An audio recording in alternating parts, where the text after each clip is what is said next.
Eu nunca contei isso, porque até hoje eu não sei se aquilo terminou. Eu era novo convertido, novo na fé, novo na igreja, novo demais para estar naquela casa. Naquela noite, eu achei que estava indo apenas orar por uma família, mas eu voltei diferente. E o pior, eu não voltei sozinho. Era uma sexta-feira. Chuva fraca, rua mal iluminada. A casa ficava no fim da rua, sem vizinhos próximos. Quando descemos do carro, eu senti algo estranho. Não medo, pressão. Como se o ar estivesse pesado demais. A dona da casa abriu a porta. Olhos inchados, voz baixa, mãos tremendo. Ela disse que coisas aconteciam à noite. Passos na sala, portas abrindo, arranhões nos braços. Mas o que mais me marcou foi o que ela disse no final. Eu acordo e sinto alguém me olhando. Começamos a orar na sala. Nada aconteceu nos primeiros minutos. Eu até pensei que fosse exagero. Então pedimos para orar por ela. Ela estava sentada na cadeira. Respiração normal. De repente, ela começou a respirar rápido, muito rápido. As mãos se fecharam, o corpo começou a tremer. O marido tentou segurá-la. Foi quando ela se inclinou para trás, mas não caiu. Continuou inclinando. Mais, até arquear completamente, como se estivesse deitada sobre algo invisível. E então, os pés saíram do chão. Alguns centímetros, mas saíram. Eu vi. Ela abriu os olhos, brancos, sem foco, e falou. Mas não era a voz dela. Era grave, rasgando o ar. Vocês demoraram. O líder começou a orar mais alto. Ela começou a rir, um riso que não parecia humano. A casa ficou gelada. Eu senti como se tivesse alguém atrás de mim, mas não tinha. Ela começou a falar coisas pessoais, coisas sobre cada um ali. Quando ela virou o rosto, olhou direto para mim. Você ainda duvida? Meu estômago afundou. Eu nunca tinha falado nada, mas por dentro eu duvidava, e aquilo sabia. A oração ficou intensa. Ela começou a gritar. 2 sons saíam ao mesmo tempo, como se 2 vozes ocupassem o mesmo corpo. Os móveis vibravam, ou talvez fosse só minha percepção. De repente, ela caiu, com força. Silêncio absoluto. Ela começou a chorar, confusa. Disse que não lembrava de nada. Nada. Parecia tudo resolvido, mas não estava. Eu fui o último a sair. Quando coloquei o pé para fora, ouvi uma voz atrás de mim, muito perto. Eu sei onde você mora. Eu virei. A sala estava vazia. Ela estava sentada no sofá, exausta. Ninguém atrás de mim. Mas eu senti. Alguém estava ali, observando. Naquela noite, acordei às 13h12. Meu quarto estava escuro e eu ouvi uma respiração no canto do quarto. Eu não tive coragem de olhar, mas ouvi claramente. Agora você acredita.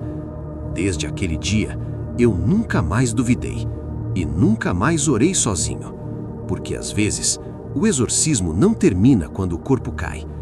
Às vezes, ele só muda de endereço.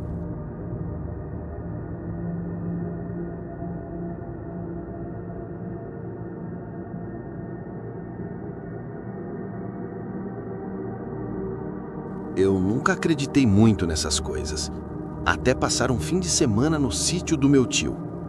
O lugar ficava a quase 2 horas da cidade, sem sinal de celular, sem vizinhos próximos, só estrada de terra e mata fechada. Era para ser um aniversário simples de família. Churrasco, conversa, crianças correndo pelo quintal. Mas tinha uma coisa naquele sítio que sempre me incomodou. O poço. Ele ficava afastado da casa, quase na divisa da mata. Antigo, de pedra, tampa de madeira pesada. Meu tio sempre dizia: não mexam naquele poço, ele já deu problema. Nunca explicou qual problema. Na segunda noite, depois do jantar, meu primo Caio sumiu. Ele tinha 17 anos, quieto, na dele. Achamos que estivesse andando pela propriedade, mas já era quase meia-noite e ele não voltava. Foi quando ouvimos um barulho. Metal raspando pedra, vindo da direção do poço. Meu tio ficou pálido, pegou a lanterna, mandou todo mundo ficar dentro da casa, mas eu fui atrás dele. Eu não devia ter ido. Quando chegamos perto do poço, a tampa estava aberta. Aberta. Eu tenho certeza que ela estava fechada antes. A lanterna iluminou o interior. Escuro, fundo invisível. E então ouvimos uma voz, vindo lá de dentro. "Tá frio aqui." Era a voz do Caio. Meu tio gritou o nome dele. Nenhuma resposta, só o eco. E então, risada. Mas não parecia vir do fundo. Parecia vir atrás da gente. Eu virei rápido. Caio estava parado a poucos metros. Descalço, sujo de terra, olhos fixos na gente. Mas o poço continuava aberto. E eu juro, eu ainda ouvi algo lá dentro respirando. "O que você estava fazendo ali?" meu tio perguntou. Caio inclinou a cabeça devagar. Eles estavam sozinhos. "Quem?" Ele sorriu. "Os que caíram." Meu tio segurou ele pelo braço. Estava gelado, gelado demais, mesmo com o calor da noite. Voltamos para a casa, fechamos o poço, trancamos as portas. Mas a sensação de que algo tinha vindo junto não foi embora. Naquela madrugada, acordei com barulho de passos no corredor, lentos, arrastados. Achei que fosse o Caio, mas quando abri a porta do quarto, vi ele parado na ponta do corredor, de costas, olhando para a parede. "Caio!" chamei baixo. Ele começou a falar, mas não estava falando comigo. "Eles querem entrar." Minha garganta secou. "Quem quer entrar?" Ele virou o rosto. Os olhos estavam completamente pretos, sem branco, sem reflexo, só escuro. "Os que ficaram no fundo." Ele começou a andar em minha direção, mas não era normal. Os pés quase não levantavam do chão, arrastavam. O som era igual ao que ouvimos no poço, metal raspando pedra, mesmo sendo piso de madeira. Ele parou bem na minha frente, muito perto, e sussurrou: "Você ouviu também, não ouviu?" Eu não consegui responder, porque naquele momento ouvi-se outro som, vindo do quintal. A tampa do poço batendo, sozinha. Meu tio correu para fora. Eu fui atrás. A tampa estava no chão, o poço aberto, de novo, e algo estava subindo. Não vi forma, não vi rosto, mas vi movimento, como sombra se mexendo contra a escuridão.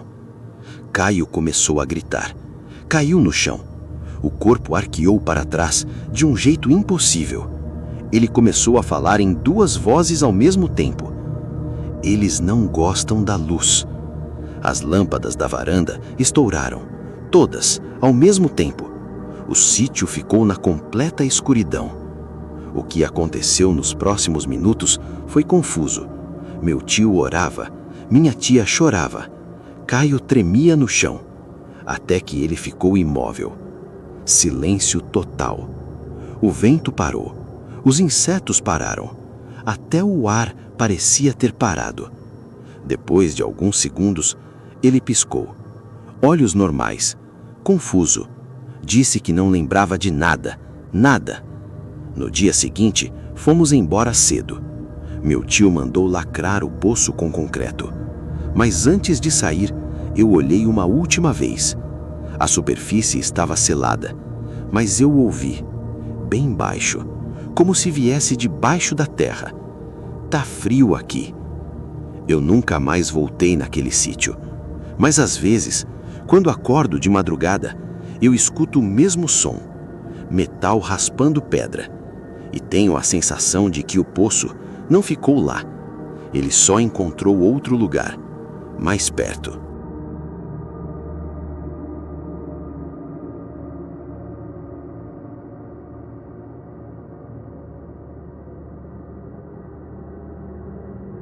Isso aconteceu há 3 anos. Eu nunca contei essa história publicamente porque, sinceramente, até hoje eu não sei explicar o que foi aquilo. O sítio era do meu tio. Ficava isolado, bem isolado. Última casa da estrada de terra. Depois dali, só mata. A gente foi passar um fim de semana lá. Era aniversário da minha tia. Durante o dia, tudo parecia normal. Churrasco, conversa, risada. Mas tinha uma coisa que sempre me deixava desconfortável naquele lugar. O poço. Ele ficava afastado da casa, uns 40 metros. Antigo, de pedra, fundo impossível de ver. E tinha uma regra: ninguém mexia nele. Quando eu perguntei o motivo, meu tio só disse: já deu problema uma vez. Ele não explicou que tipo de problema, e eu não insisti. Eu devia ter insistido. Na segunda noite, por volta das 23h30, meu primo Caio desapareceu. Ele tinha 17 anos. Não era de sumir, não era de fazer gracinha. A gente achou que ele estivesse andando pela propriedade, mas o celular dele estava no quarto e ele não respondia quando chamávamos. Foi quando ouvimos um barulho. Algo raspando, um som arrastado, vindo do quintal. Meu tio pegou a lanterna. Eu fui atrás. Eu não devia ter ido. A tampa do poço estava aberta. Eu tenho certeza que ela estava fechada antes. Meu tio iluminou lá dentro. Não dava para ver o fundo, mas dava para ouvir. Respiração. Lenta, ecoando. E então, uma voz. Tá frio aqui embaixo. Era a voz do Caio, vindo do poço. Meu tio gritou o nome dele. Nenhuma resposta, só o eco. E aí eu senti algo atrás de mim. Virei. Caio estava parado a uns 3 metros, descalço, sujo de terra, respiração pesada. Mas o poço ainda estava aberto e a voz ainda estava lá dentro. Meu tio segurou ele pelo braço. A pele dele estava gelada, não fria de noite, gelada, como gelo mesmo. O que você estava fazendo ali? Meu tio perguntou.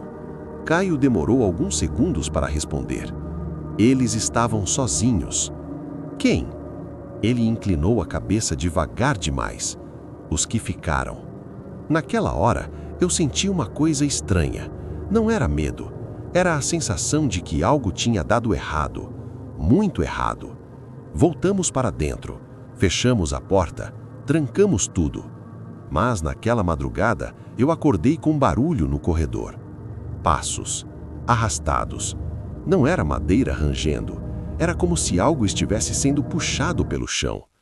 Abri a porta do quarto devagar e vi Caio parado no fim do corredor, de costas, olhando para a parede, com a testa encostada nela.